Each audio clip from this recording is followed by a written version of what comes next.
Hi, everyone. It's A Ticket to Christ. Thank you for tuning back in. We've been focused this week on seeking what's the best thing to seek in the Lord. And we saw through the scriptures that it's wisdom, right? The 7 pillars of wisdom.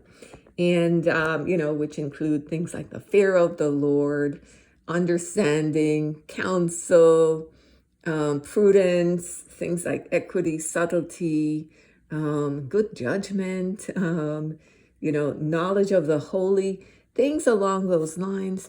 And because when we read it from chapters 1 through 9 in the book of Proverbs, we started seeing is from that point, right? If you have the level of godly wisdom, which comes, of course, from pulling into the Holy Spirit, you're going to love the Lord first. You're going to put him first. You're going to have the humility. You're going to walking all of the other things. But the key to it, of course, are the 7 pillars. And I think what it's alluding to, it's really the Holy Spirit. Those 7 pillars are reflecting the qualities of the Holy Spirit. And even when you read in Proverbs chapter 8, and you read the characteristics of wisdom and saying that the Lord possessed me in the beginning of his ways before his works of old. And you look at Genesis 1, you see the Holy Spirit there hovering right over the waters. So you know that it's speaking of the Holy Spirit. But to make it more tangible or to break it down, I think that when you read Proverbs, you get a clearer picture of it. And you also get a way to actually grab a hold of it tangibly in terms of what the qualities would look like in each person. So that's what we've been doing. We're in Proverbs chapter 10. We might not read the whole thing today because it's, long. It says, the Proverbs of Solomon, a wise son maketh a father glad, but a foolish son is the heaviness of his mother. Treasures of wickedness profit nothing, but righteousness delivereth from death. The Lord will not suffer the soul of the righteous to famish, but he casteth away the substance of the wicked. He becometh poor that dealeth with a slack hand, but the hand of the diligent maketh rich. He that gathereth in summer is a wise son, but he that sleepeth in harvest is a son that causeth shame. Blessings are upon the head of the just, but violence covereth the mouth of the wicked. The memory of the just is blessed, but the name of the wicked shall rot. The wise in heart will receive commandments, but a prating fool shall fall. Or a prating fool, or prattling fool shall fall. He that walketh uprightly walketh surely, but he that perverted his ways shall be known. He that winketh with the eye causeth sorrow, but a prating fool shall fall. The mouth of a righteous man is a well of life, but violence covereth the mouth of the wicked.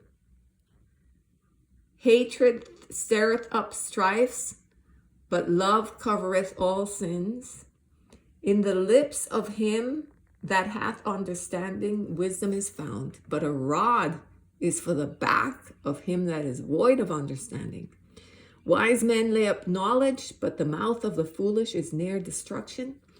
The wise man's wealth is his strong city, the destruction of the poor is their poverty. The labor of the righteous tendeth to life, the fruit of the wicked to sin. He is in the way of life that keepeth instruction, but he that refuseth reproof erreth.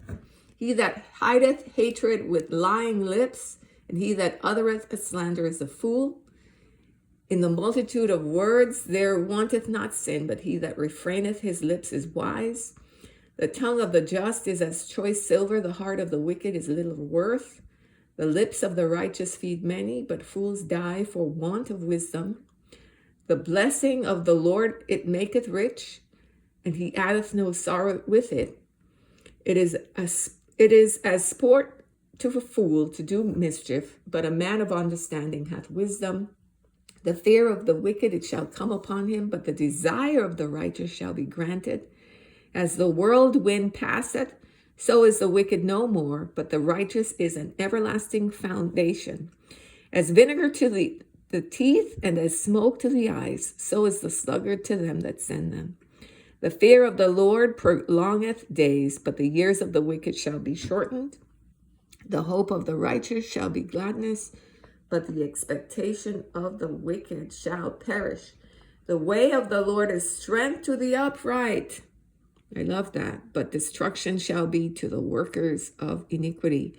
The righteous shall never be removed, but the wicked shall not inhabit the earth. Okay, a lot of these things also you see in Beatitudes in Matthew 5, the Lord speaking, giving us the to-be attitudes. What is jumping out to you? For me, when I'm reading all of this, just in general, you see a lot. He's talking about what we actually say, what comes out of our mouths. So it seems to me, I'm getting that what's in your heart is going to come out of your mouth, and what comes out of your mouth is going to reveal whether you're walking in wisdom, the ways of wisdom, or the ways of evil, the way of a fool, right? So those things are coming through to me. Also, the spiritual principle of sowing and reaping, the law of sowing and reaping, that wise people are going to reap the blessings. You're going to reap what you sow. What you sow can show up by what you do and what you say, right? That's what I'm seeing here. It shows itself tangibly that way. But verse 1 makes me chuckle every time I think of it. It says, a wise son maketh his father glad, right? But a foolish son is the heaviness of his mother. Because it looks like, a mother will never give up on her child. So if you have a foolish son, if your children end up being foolish and making bad decisions, a lot of time, you see fathers turn away from them, but the mother will always stick in there, right? So, but it's a burden she has to carry, right? But a wise son, the father is like, yes, my boy, right? That's what I get from that. It gives me a little chuckle. Of course, these days it's not always like that, but a lot of times that's what you see. So that's interesting. Just really that dynamic. I also get a theme of laziness coming through here, verse 5. Just people who are lazy, who are spiritually lazy, right? Sleepeth in harvest. You think of, okay, work, but I also think spiritually, if there's a laziness or a slumberness, is that a word? A laziness, or somebody who is sleepy or lukewarm, I guess.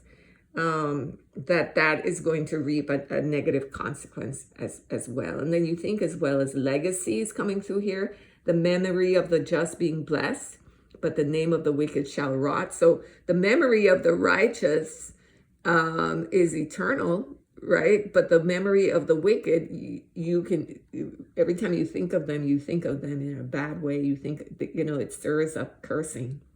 You think of Judas, for example, his name goes down in infamy as a wicked man. And so, those are some of the nuggets I'm getting from it. Talking about the fear of the Lord, that's another one.